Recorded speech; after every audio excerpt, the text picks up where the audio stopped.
Welcome back to Truth to Tell. I'm Michelle Ali Murati. And I'm Andy Driscoll. And we're And back. although some state legislatures, 12 this year to be exact, have either affirmatively rejected or allowed to die bills that legalize even the medical use of cannabis, which is the official name of marijuana, last fall 3 state electorates voted not only to decriminalize marijuana, a couple of them passed initiatives that a referenda legalizing its regularized and regulated Recreational. That's the word we're looking for. Recreational use, yes. Well, Montana and Massachusetts passed medical marijuana reform initiatives, and Colorado and Washington legalized personal use of marijuana outright for those 21 and over. And Minnesota hasn't gone anywhere near that far yet, but bills to authorize medical marijuana in Minnesota were introduced in both houses this last session. That would be Senate File 1641 and House File 1818. Is that right? 1818. It yes, is 1818? right? Oh, okay, I thought it was 1814. I believe so. The House file is 1818. Yeah, it's an Okay. early introduction. All right, I should never doubt you, Andy. Senate File 1641 and House File 1818, if you want to look up that legislation in both of the houses, failed to exit their respective Health and Human Services committees. Is that what we're going to Health and Human Services Yeah. committees, yeah. Which is the first committee that they were referred to, and they're still there.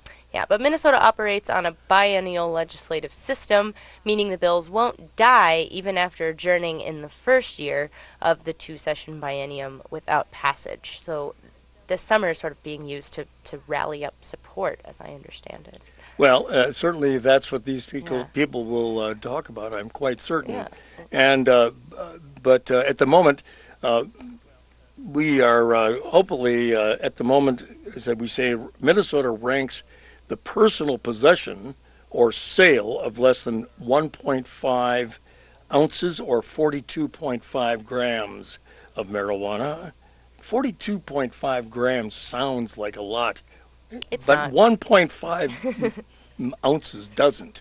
Now, are we avoirdupois around here or not? Okay.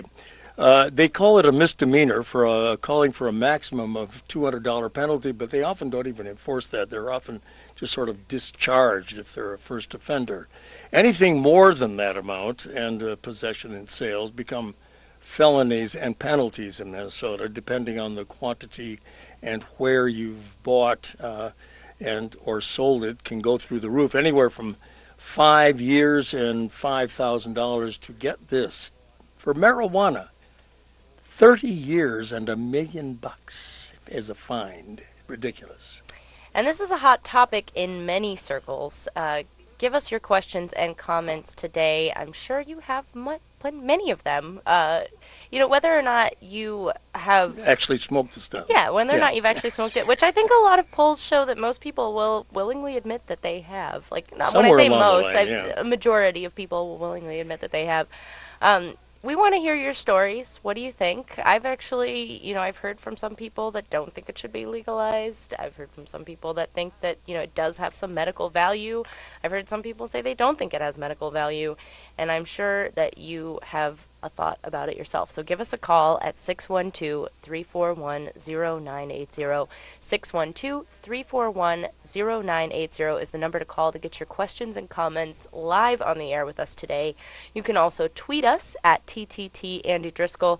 I'll also be checking the hashtag Truth to Tell. So you can do hashtag Truth to Tell or tweet us directly at TTT Andy Driscoll or post your questions and comments on Facebook. We don't discriminate on social networks. Truth to Tell. But I can only Facebook monitor page. so many at once. So just Facebook. You're doing and all the Twitter. work. Yeah. Well, we thought it worthwhile to come back to the subject after last fall's elections and this last Minnesota legislative session's introduction of measures to legalize. I don't suppose it's the very first time that this has happened, but to legalize medical marijuana. And this time to bring one of the suffering witnesses from that session's testimony to talk about his experience as well. Time to quiz the sponsoring state senator, advocates, and the patient over the momentum behind medical marijuana, as well as the hopes for decriminalization of marijuana in Minnesota. And Scott Dibble, who is here with us today, is that state senator. He authored Senate File 1641, the bill authorizing legalization of medical marijuana in Minnesota, which remains for the moment in the Health and Human Services committees of both houses. Senator Dibble, I had to trip over that. I'm sure a lot of people do. It's early. Senator Dibble chairs the Senate Transportation and Public Safety Committee and the Transportation and Public Safety Division of the Finance Committee. And let us not forget that Senator Dibble was the Senate author of the law allowing same-sex marriage in Minnesota. So congratulations on that recent victory. Thank you. Senator Dibble, welcome to Truth to Tell. Thanks, Michelle. Thanks, Andy. Happy to be here. Well, we're happy to delighted to have you. That was a fantastic year, wasn't it? It was quite a year. I mean, marriage was a big deal, but we did a lot of other stuff too. And, your own marriage will be legalized in Minnesota. Correct. Yeah, in August, I'll be legitimately married in Minnesota. Yeah. But you were married in California, isn't that correct? Correct. 5 years ago in 2008, when there was that little window that has now reopened as of a few days ago. Yeah, that's just delightful. We want to have a whole show about that right now, too. Yeah, we ought to talk about more about that. Post-Supreme Court decision. All right. Oh, yeah. We'll have you back. We'll bring you back then for that. Anyway, Curtis Hanna's back with us. Hi, Kurt. He's now executive. No, he's no longer executive director. Now he is a board member and a co-founder of Minnesota chapter of NORML, which is the national organization for the reform of marijuana laws, and that's the last time we're going to call it that. NORML, N-O-R-M-L is how it's spelled. Kurt, glad to have you back. Yeah, thanks for having me. Yeah. Okay. And you guys retweeted us this morning. I saw that. Yes. Thank you. And we also have with us Katie Rucky. Rucky? Yeah. All right. Katie Rucky. She is the editorial assistant and staff writer for the relatively new online news operation based in Minneapolis, Mint Press News, where she specializes in health, criminal justice, education, whistleblowers, and watchdog investigations. She is a force to be reckoned with, apparently. Of course. Katie Rucky, welcome to Truth to Tell. Good morning. She also writes a lot about marijuana, which is why she's here. Go figure. Yeah, I didn't know they had somebody assigned directly to write about marijuana. I don't know where you toke up, kid. Okay. No. Finally, Patrick McClellan. We're doing that right now. No, just kidding. Finally, Patrick McClellan is a Burnsville resident who suffers from mitochondrial myopathy. That's correct. A rare genetic muscular disorder that causes severe painful spasms. And I've known other people with this myopathy, but he's found more relief, he has said publicly, in using marijuana than in any other drug, and he testified at the legislature on this subject. Mr. McClellan, welcome to TTT. Thank you very much for having me. And remember, we want to hear from you as well. You're always welcome to be another guest on our show. So you can give us a call with your questions and comments about marijuana use in Minnesota, be it medical or recreational or anything else. You can give us a call at 612-341-0980, 612-341-0980 to get your questions and comments live on the air, or tweet us at TTT Andy Driscoll, or post your questions and comments on our Facebook page. We'll be monitoring that throughout the hour. And we have to remind people that we are on video at this time as well. We keep sort of forgetting to tell them that Craig... Well, we're not live streaming, Craig though, is back. currently. We're not live streaming today because live stream is down, apparently. But For us, we anyway. are videotaping this show. So when it's posted later on YouTube and our website, you'll be able to watch that whole thing and perhaps snitches of it, snippets of it, as you see fit. And in any event, do check us out on the video side. Now, Senator Dibble, whatever gave you the idea that Minnesota might be ready to pass a law allowing medical use of marijuana, let alone recreational use, especially when the governor has stated flatly that if he'll oppose such a law if law enforcement doesn't support it? How about that? Well, thanks. That's a great question. Actually, little known fact perhaps, but we have passed this bill before and gotten it to the governor's desk. We did that a couple of years ago and got it to Governor Pawlenty's desk. And He vetoed it. And he vetoed it. Thank you very much. Yeah. Yes, for enlightening us on that. So, you don't really jump into this business without a sense of optimism. And they also say politics is the art of the possible. And, when something's the right thing to do, you just, and there's an idea, there's a problem, a solution to the problem. What we do in this work is we just try to find those solutions. And so. And if the votes are there. Right.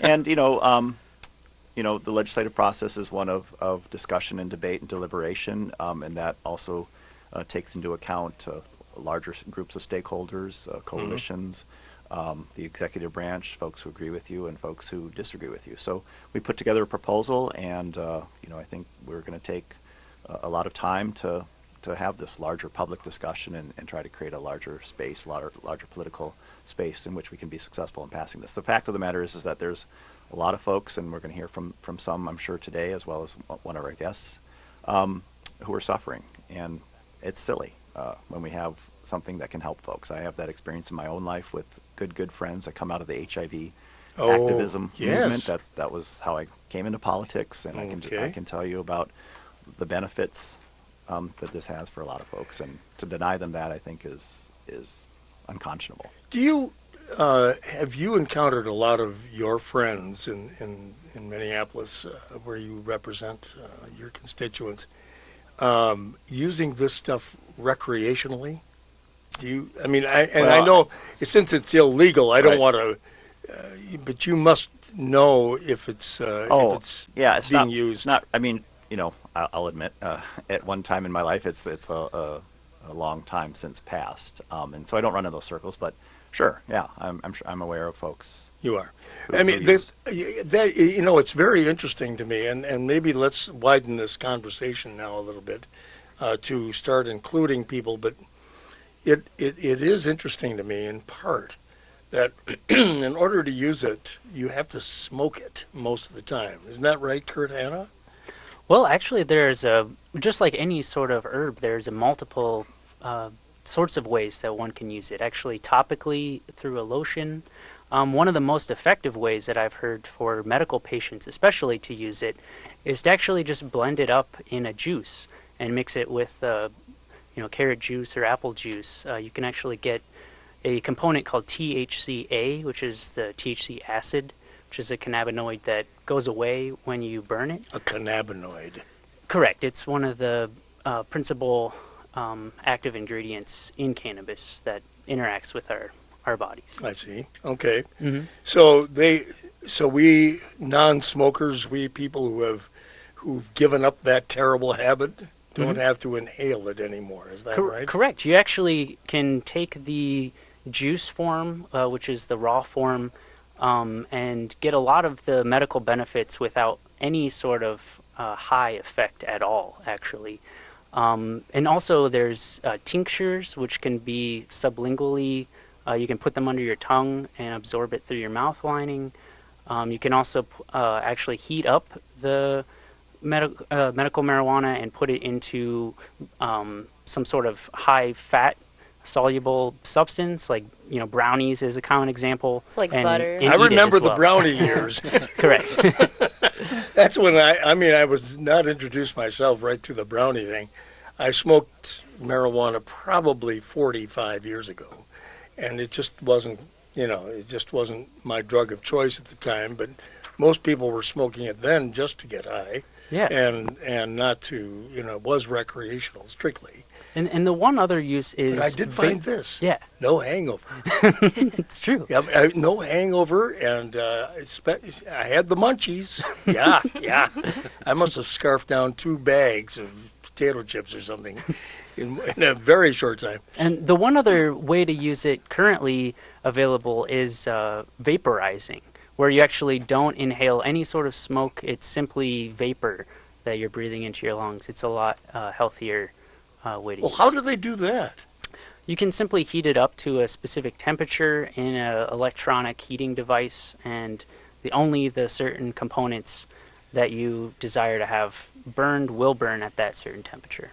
Okay, so Patrick McClellan, is that the way you sort of found, or do you actually smoke it? Well, no, I actually use the vaporizer. You do? Okay. I did start using the brownies, but for me, I'm using it to prevent severe attacks of muscle spasms. I usually get warning, which is fasciculations or the muscle contractions, about an hour to 30 minutes prior to in your an fingers? attack. Is that what you mean? It could be really anywhere. It can be all over the body. The muscles will start to pulsate as to where the attack is going to begin. Really? So then I'll know, and that's about an hour to 30 minutes prior to the attack. And then I had started with brownies, but it takes longer for that to take effect than what a vaporizer does. A vaporizer just takes a very small amount of cannabis, it heats it, and only the things that you need are what you get. You're not inhaling any smoke. But you're essentially doing this illegally, are you? Correct. Yeah, that's what we're trying to avoid. We're trying to get to the point where patients can actually have a safe place to access it without entering the black market, and to actually know what the strains are, because there actually are different strains for different things. For example, an indica will provide the muscle relaxants and the antispasms that I need. And so the way that you package the THC has a lot of effect on how it can help you medically, is what I'm sort of gathering from all this. Would you guys the type of strain, and then how you're entering into your system. And my doctors have been aware of it from when I began doing it. I've only been doing this for about a year and a half. When I was, back in the day when I was young, I was a recreational smoker, but I quit about 15 years ago because I don't enjoy the high. That's the good thing about the vaporizer, is I can use such a small amount that I can get the effect that I need to relax the muscles without the high, because I do not enjoy the high. So that's very interesting. It makes a really big difference, and the amount I used as a recreational smoker that would last a week now is enough for me medically to last me 2 months. So I'm using a very small amount. But that's just me personally. I'm not speaking for what that would do for other people, because medications are different for different people. And what you're saying here, which I find is interesting, you're saying you just need a small amount. And I was reading up on in the bill, the details of the legislation right now. It says something about having up to, 2.5 ounces that you can have. So That's that correct, in that your would sort of case, that would double last or you a a little really more long than time. double? A year, yeah. probably. That'd be like a at year's least. supply. But you're allowed to have that on you at one time legally. But that, like I say, that's just for me. I mean, different patients would have different needs. Yeah. And I have the medications that I wear around my neck that are used, that I've been given prior to these massive attacks to try that. It's 2 medications. One of the medication actually enhances other symptoms of the disease, and the other medication the FDA has specifically said not to use for my specific purpose, the way I do it, because it could be fatal. Talk about just a little bit, and then we'll get back to the policy side of this thing. The mitochondrial myopathy business. What is that? Is that it's a rare condition, it says here, but Correct. there have to be more common conditions that call for possible use of THC. For me, it's the symptoms, because the symptoms of my disease, such as neuropathic pain and the massive muscle spasms, would be the same for patients with other similar muscular dystrophy diseases or multiple sclerosis, ALS. There's a lot of diseases that have those effects on the muscles. So that's sort of the family of diseases that mitochondrial myopathy is in? It's in muscular dystrophy. It's considered a form of muscular dystrophy. Oh, it is. Yes. I see. All right. Muscular dystrophy is a word that has a lot of different diseases within it. Okay. And mitochondrial myopathy is one of the diseases covered in the muscular dystrophy. Yeah, I've had some friends who actually got muscular dystrophy late in life, which really astounded me. Yeah. And I kept wondering, how do you get these things? My mitochondrial disease is inherited. You have 2 types of DNA. You have nuclear DNA and mitochondrial DNA. And I have a mitochondrial DNA defect that I would have been passed from my mother, that is then carried in me, and it's gone off in me to create the mitochondrial problems. Mitochondrion is what produces energy for the cells. Yes, right. I remember that part in biology. Yeah, it's the biology part of it. But that's what it takes, the complex sugars and the oxygen, and it produces power. And my mitochondria only produce 1/3 of the power needed for my nerves and muscles. So it is a progressive degenerative neuromuscular disease. I was diagnosed about 20 some years ago, and I did quite well. I was a chef for about 25 years. Really? I am no longer able to do that because of the loss of control of my legs. I can walk for short distances, but as far as any meticulous handwork and standing and moving around, that's all. Well, that's too bad, because good chefs are rare. Correct. And I loved it. I loved every minute of my career. Katie You Rucki. just need a good sous chef, perhaps. Yes, that's right. Katie Rucki, let's bring you in this discussion a little bit, because your coverage, I would assume, although your news service, Mint? Yep, Mint Press News. Mint Press News, Yes. which is interesting. It has press in it, but there's no press involved. It's strictly online, right? Yeah, we're online, but moving forward in the future, we're all going to be online probably. Oh yeah, no, I think no, I know why Yeah. that's happening, but it's interesting to call it press.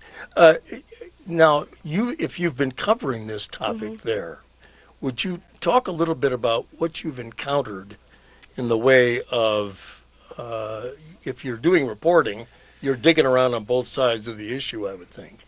What is the resistance? This is honestly one of the most fascinating political stories I've ever covered. And there are huge lobbies in favor of legalizing, but there are also huge lobbies against it. For medical marijuana, you're going to get the prison groups that are against it. Private prison industry is huge. In Indiana, they were the governor. Why would that be? Why would they oppose it? Because they want more people to go to jail, right? There are a ton of people in jail for minor marijuana offenses. And, yeah, it's shocking. You mean wait? Isn't the point of corrections now to actually? I'm sorry to interrupt you, Katie. No, go ahead. But we've got a state senator in the room. Isn't the point of a corrections at least some form of rehab? It's not. Do they really lobby for prisoners? Well, we could get into another show. We will do that too, because we have done shows on this. Yeah, this is all about the privatization of public services and putting the profit motive Yes, on all right. public policy imperatives and the public good, and the private prison industry, which thankfully we've kept out of Minnesota. Thanks a lot to my predecessor, Alan Speer, by the way. Yes, has really driven a lot. And no thanks to Randy Kelly, who was his colleague. Right, it was that was a blood and guts battle before I got to the legislature. And we're of course familiar with the American Legislative Exchange Council, and these private prison groups are very ALEC. ALEC, Everybody knows it as ALEC. Very, very deeply involved in that organization, driving a lot of these what they call policy models, these model legislative proposals that then these Republican legislators take back to their state legislatures and run as bill proposals and pass them in many cases. These are all corporate written, profit-driven legislation that completely upends the notion of public good and drives public resources into things that we don't want. And the politics of this goes back even further. I'm sure you are aware of this as well too, Katie, that politics of this goes back like a century now, pretty much, in the U.S. at least, of being purely political and not really having any bearing on, the medical ramifications or health ramifications of it. It seems to me that it kind of started out as almost a racist policy, or the policy was driven by some racist views about, degradation of society based on stereotypes of certain groups of immigrants that were coming in. I mean, would you agree on that? Like, it seems like there was a lot of stereotypes coming from this idea of Chinese immigrants being hooked on opium all the time and not being very productive, and then there was also some waves of people trying to pass policy against Mexican immigrants and things like that. Does anybody want to add to that? I mean, it seems like we've been dealing with a long, long history of this. I haven't found that. Yeah. Hemp is something, Yeah. it's similar to marijuana, but the fight against hemp goes back to the 1930s, and then if you look at it, it was the big steel industry that was against hemp, and a lot of people don't know that the first Model T was actually made using almost 100% hemp. Really? Yeah. So, I mean, it's... Henry Ford! Yeah. Hemp Good was for used to make clothing, to build homes. Yes, right. But most recently, when you're talking about just marijuana, I mean, we do blame minorities a lot now, which is probably why minorities are targeted more than white people. But the Reefer Madness thing, that wasn't back... directed entirely at people of color, was it, Scott? Well, remember Reefer Madness? Yeah. Reefer Madness is one of those educational films that kids got in school. I actually was never exposed to it. It's a little bit before my time, but yeah. But oh, come on, you're getting gray in the beard. And that's what I'm getting into with Reefer Madness, is this idea of people were sort of attributing the effects of other sort of harder drugs to marijuana and talking about like copious opium use and stuff like that, and attributing that to copious marijuana use, and saying that it was going to lead to the degradation of society, and sort of blaming a lot of immigrants that were coming in. Curtis, wants to jump in. Yeah, Kurt, go ahead. Oh, yeah, I would say that a lot of the Reefer Madness... This is Curtis Hanna. Yeah, a lot of the Reefer Madness that came about in the 1930s in our country actually was imported from Mexico, where Reefer Madness actually kind of originated. But I would say that throughout cannabis prohibition and just most substance prohibition in general, including alcohol, there has always been certain minority groups that are specifically targeted more than others. And just recently, the ACLU came out with a report saying that in Minnesota, if you're African American, you're 8 times as likely to get arrested for marijuana than if you're Caucasian. So seems to be a trend. Yeah, and I think nationally it's about the same. It's well, like and that's 6 true of times almost likely. every crime, isn't it, Scott? I mean, that's your research certainly has to point that out, that people of color are being arrested at some incredible rate beyond normal. Well, you see, you see these sort of racial disparities in all kinds of application of public policy. I mean, punitive measures in our public schools, and certainly folks' ability to exit the correction system and find work. People just, there's still kind of an underlayer of disparate treatment that's going on in our society that we need to address. And that disparate business is almost always directed, it seems, or at least African Americans and Latinos in this country. Right. Yeah. Well, we need to take a break, but when we come back, I'd love to talk a little bit more about the specifics of this bill that's being proposed here in Minnesota, and talking about, how this is just medical. So what are the implications of that as we talk about arrests pertaining to marijuana and things like that? Yeah, and I like more about that resistance factor, the corporate resistance factor, too. If you've just joined us, we are talking with 3 advocates for a range of uses, medical and recreational, and a reporter. I don't want to put you in the advocate column. Yeah, please don't. Right now, but our guests are State Senator Scott Dibble, author of the latest attempt at legalizing marijuana for medical use, which is not quite yet passed. It's still in the Health and Human Services Committee, which means that the public can now get involved in this. Minnesota NORML board member, and I still have it down here as executive director here, Minnesota NORML board member and co-founder, Kurt Hanna.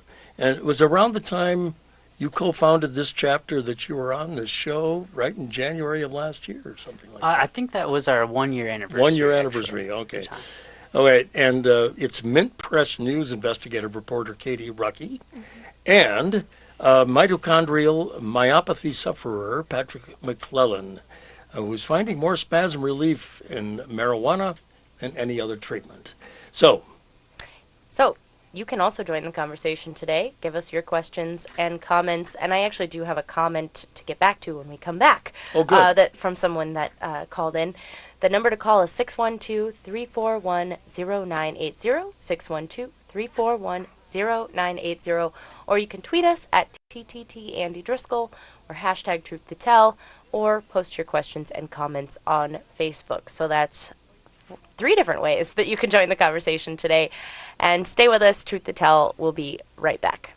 And welcome back to Truth to Tell. I'm Michelle Ali Murati. And I'm Andy Driscoll, and we're talking with Senator Scott Dibble, State Senator Scott Dibble to be sure, Minnesota NORML board member and co-founder, Kurt Hanna, Mint Press News investigative reporter Katie Rucky, and mitochondrial myopathy sufferer Patrick McClellan. Burnsville residents. We like suburban people here every so often. We're pretty city-oriented normally here. And we'll catch it up in a moment. But next week, all sorts of exciting stuff. First, we'll talk about some amazing community-based work in the Phillips neighborhood, which is going on regarding from the Alley newspaper's Backyard Initiative.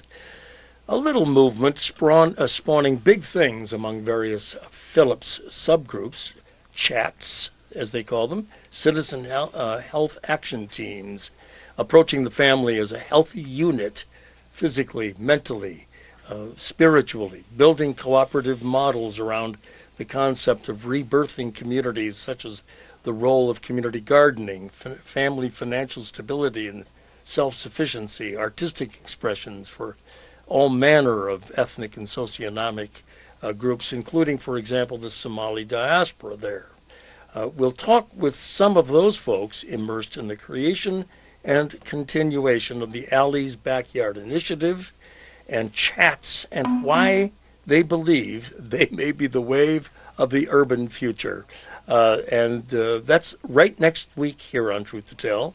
Then our next live Community Connections Forum on youth empowerment will take place the following Wednesday night, July 10th. And this is all Michelle's.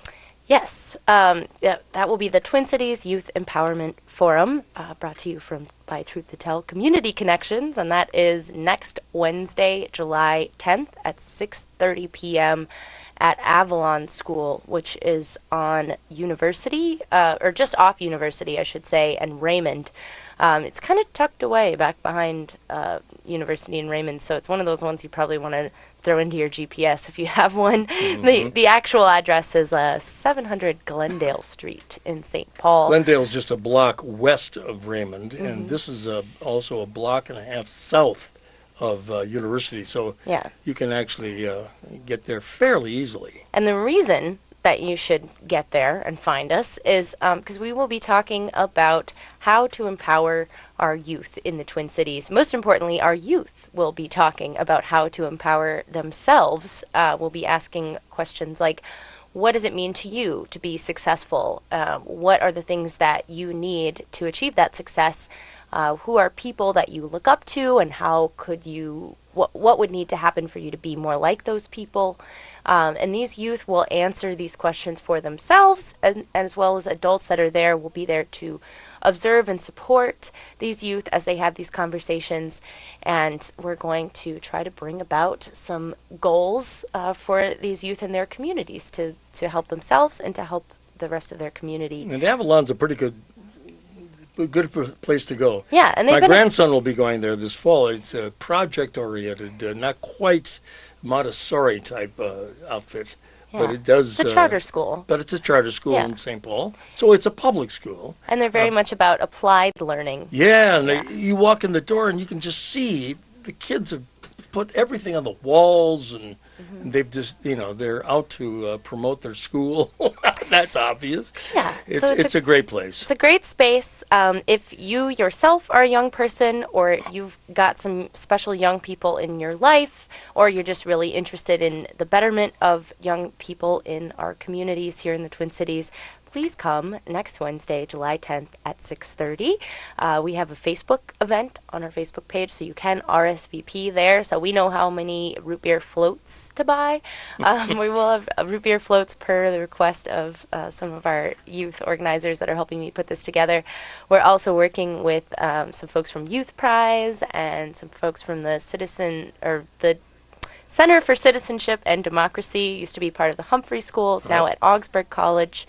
And we are also working with St. Paul Parks and Rec Youth Job Corps Division and the Step Up program to put this together. So we've got some great partners.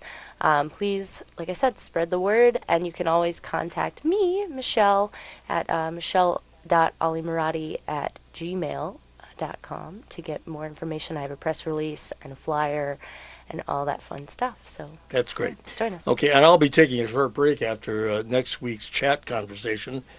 Is that redundant? And right now, back to this conversation about the uses and legality of marijuana. 612-341-0980 is the number to call. 612-341-0980. Give us a buzz. Tell us about your experience with marijuana. You remain very kind of. You have a phone call? Oh, we good. do. Yeah. All right. We have Anita from Minneapolis. Well, let's put Anita on the phone. Hi, Hello, Anita. Hi. I want to know how can we just go for straight up legalization? Because when I was seeing the paperwork that you have to go through to prove, it's not just a simple doctor's note. And I wonder if we could just go for just straight up legalize it, please. Thank you, Anita. Let's go to normal for that discussion a little bit. Go ahead, talk about that, and then we'll ask Scott, why aren't they putting it through for recreational use, or why don't we put it on the ballot, or something like that? Go ahead. Well, I know for a fact that there has been a poll that was done recently that says that 65% of Minnesotans are in favor of medical marijuana. Minnesota Normal believes that prohibition itself is an abysmal failure. However, we do believe that the sick and the dying really should be the first to be able to access cannabis in a safe and reliable way.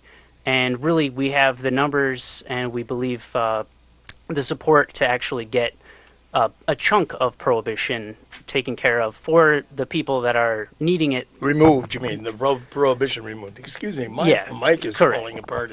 We really do believe that this is a very viable bill, and we would like to take care of this issue while we still have the ability, and we have a legislature that really is interested in taking on something that's this important. And what have we learned from other states like Colorado, where they started with medical and then moved forward? I mean, is this a logical progression to do it this way? Is this, and Senator Dibble, you can insert yourself in this conversation too, is this a first step to just getting our foot in the door to full legalization, or are we trying to just say that, these folks who really have a serious illness and can benefit from this shouldn't have to worry about it being illegal? I mean, we do this with other prescription drugs. Why should this just remain a prescription drug? What do we... We'll start with... Yeah, well, I would say that it definitely, this is, in our opinion, a first step. But the way that I view it is that we have a large consensus of people, that 2/3 of our state, that agree that this is something that should be tackled now. Maybe the medical part of it. The medical part, and I know for a fact that not every one of those individuals would like to go to the next step. So I say we should have... Not every one of the individuals using it for medical use. And not all the individuals that would like to see medical marijuana get passed want to see legalization get passed. Yeah. And I say when we have the support to fix a certain problem, that we should come together as a whole and identify it and take care of it. And then we can discuss legalization further down the road. But this is what's in front of us right now, and I think that that's what we should focus on. The interesting thing about legalization overall is that there's certainly some evidence to show that there is nowhere near the problem. There are nowhere near the problems that alcohol and nicotine bring on when you use marijuana, and I find that very interesting that. The control, perhaps, and this is a corporate control issue again. Number one, in the medical field, I would think that pharmaceutical companies are bucking up against this bill pretty heavily. And number two, that in the recreational side, you'd have the liquor and industry and all kinds of people on your back. Scott Dibble, talk about that. Correct. Well, first, let me just say that I'm really, really interested in passing this bill because of my own experience with members of my community, friends, even people I'm related to, who could have very, very well benefited, who suffer needlessly and or are forced to be criminals in order to. Yeah, I'm sorry. Let me interrupt for just a second. I'm sorry to do that, but we really did sort of discover during the HIV really bubble crisis that the smoking of marijuana was very relieving and very safe way to take away much of the many of the symptoms. A number of the symptoms, particularly around wasting, nausea, and some of the muscle spasms and that sort of thing. And it really vexes me. I mean, it's really tragic to think about folks who either went without or were forced to behave in a criminal fashion who otherwise wouldn't.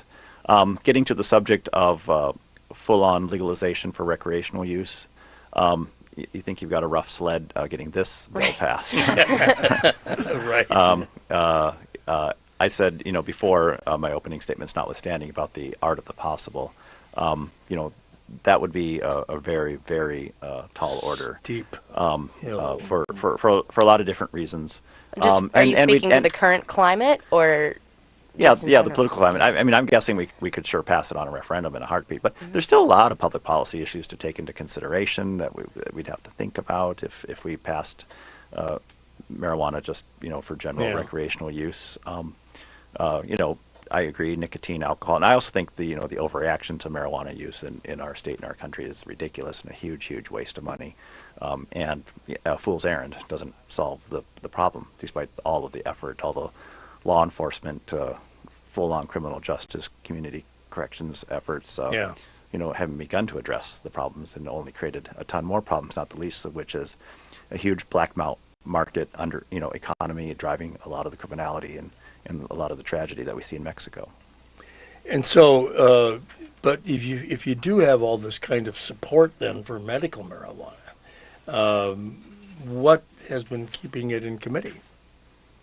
Well, the bill itself was introduced late in the session, so it really didn't have an opportunity to be heard. So, it was late May, sort of, wasn't it? Or early May, so it was May. a late breaker. Yeah. So it really the process is as it should be. I see. Okay, I did see where the use of marijuana for pain relief of teens was opposed recently by the Mayo Clinic physicians.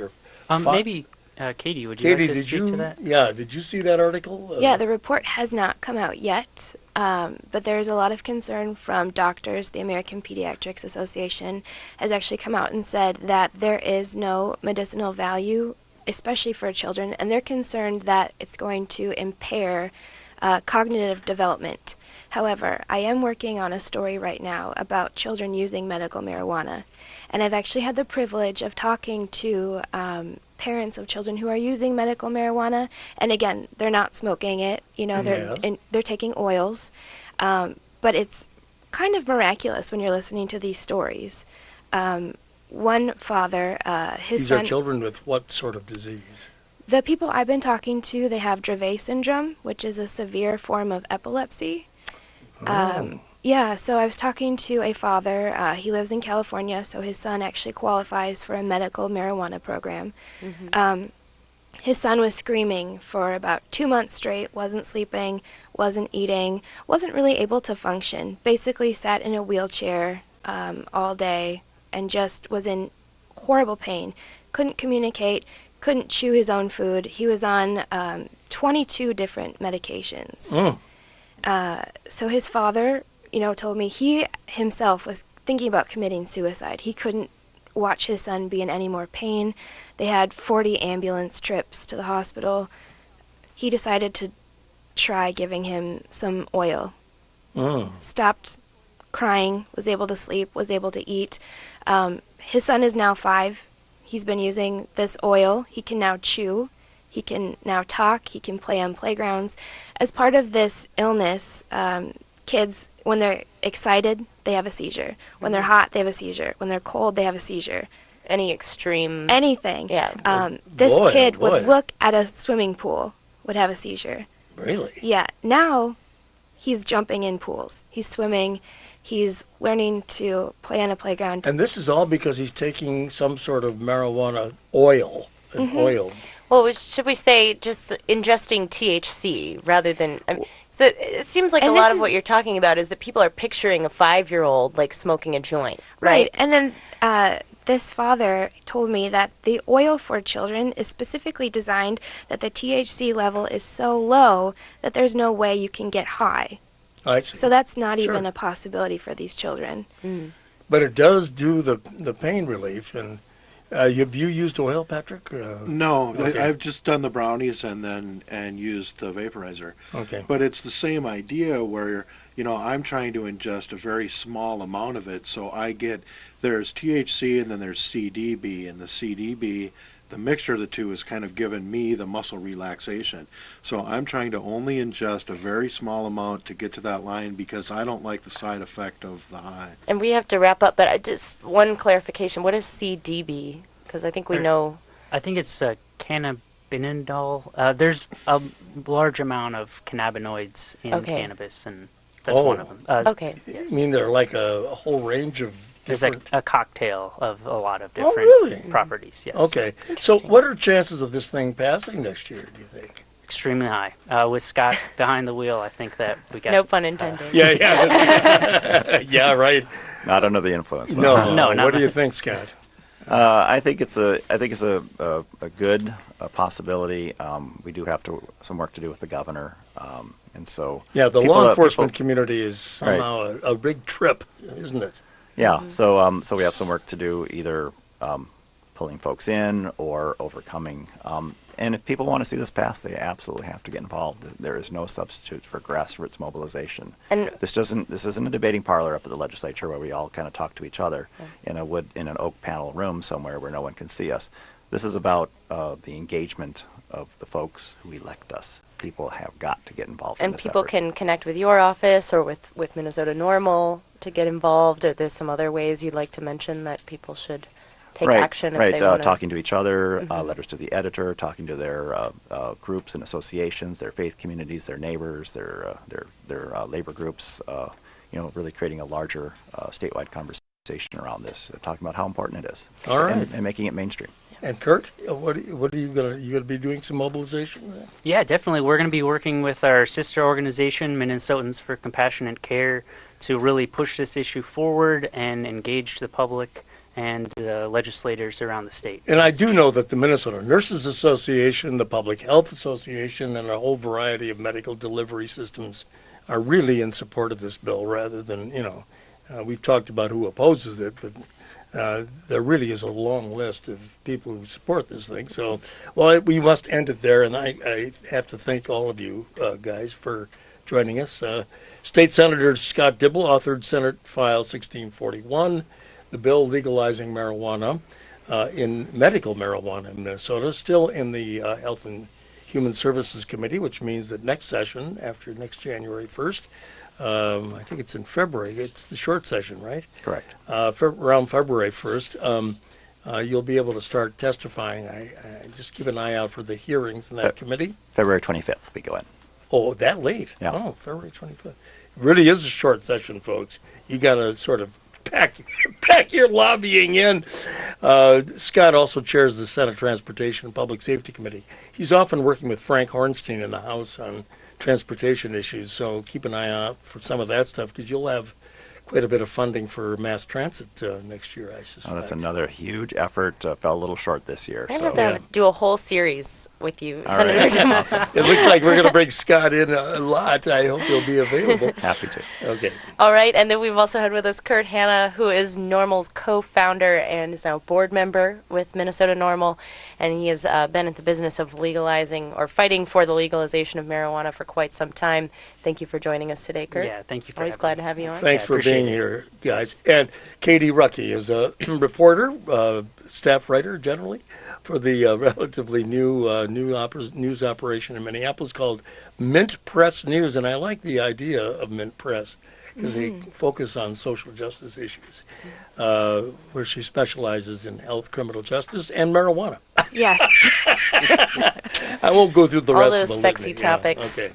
And we also had with us Patrick McClellan, who was a witness during last session and told the committees how he suffers from mitochondrial myopathy. Did I say that correctly? That's correct. Yep. Which is a rare genetic muscular disorder that causes severe, painful spasms, and he has found relief in using marijuana as a medical treatment. So thank you, Patrick, for being with us today and sharing your story. Thank you for coming in, and as we promised last time out, we'll keep our eye on this, and not only is medical marijuana more effective than other remedies, that may be the problem in our corporate pharmaceutical culture. Not so much fear of addiction. Its recreational use is clearly much safer than alcohol and nicotine. My friends in AA may not agree, but many simply cannot be objective about this.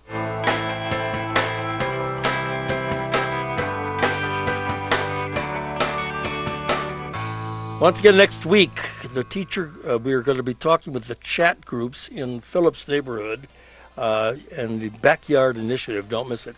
And next Wednesday, July 10th, is the Community Connections Twin Cities Youth Empowerment Forum.